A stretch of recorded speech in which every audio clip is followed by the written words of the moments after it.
Angelica Panganiban, tinamaan ng sakit na kailangan ng joint replacement surgery.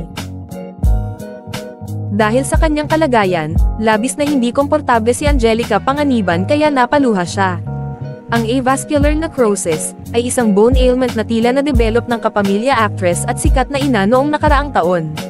Tinalakay ni Angelica ang kanyang problema sa kalusugan, na una niyang napansin noong 2022 nang siya ay buntis, sa isang video. May mga iniinda akong sakit sa hips. Well, nagsimula to nung nabuntis ako. Siguro mga 6 months into pregnancy, mayroon na akong mga nararamdamang sakit on my hips, ang bahagi ng pahayag ng aktres.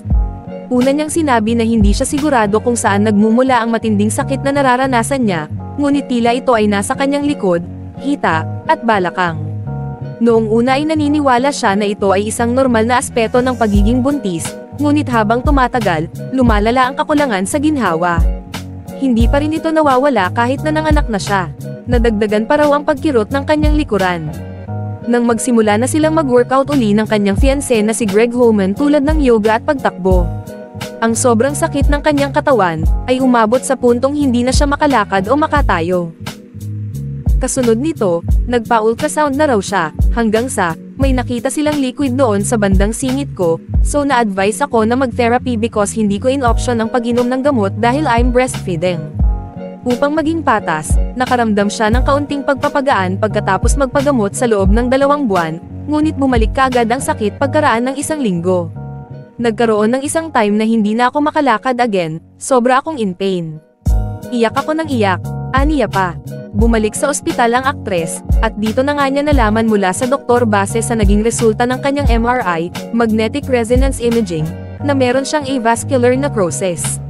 Ayon sa isang health website, ang avascular necrosis is a disease that results from the temporary or permanent loss of blood supply to the bone. When blood supply is cut off, the bone tissue dies and the bone collapses. If avascular necrosis happens near a joint, the joint surface may collapse. It could result in injury, fracture, damage to blood vessels, long-term use of medicines like corticosteroids, and specific chronic medical conditions, among others.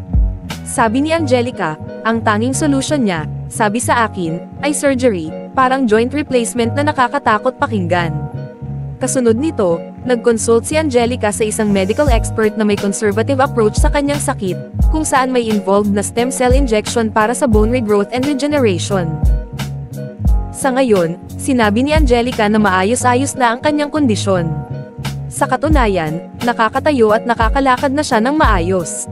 Nakapagluluto na rin siya at nakakabanding na rin niya uli ang anak na si Baby Bean. Mas pabuti na ng pabuti yung pakiramdam ko, sabi ng aktres. Huwag kalimutang i-like ang video na ito at mag-subscribe sa aking channel. Salamat sa panonood.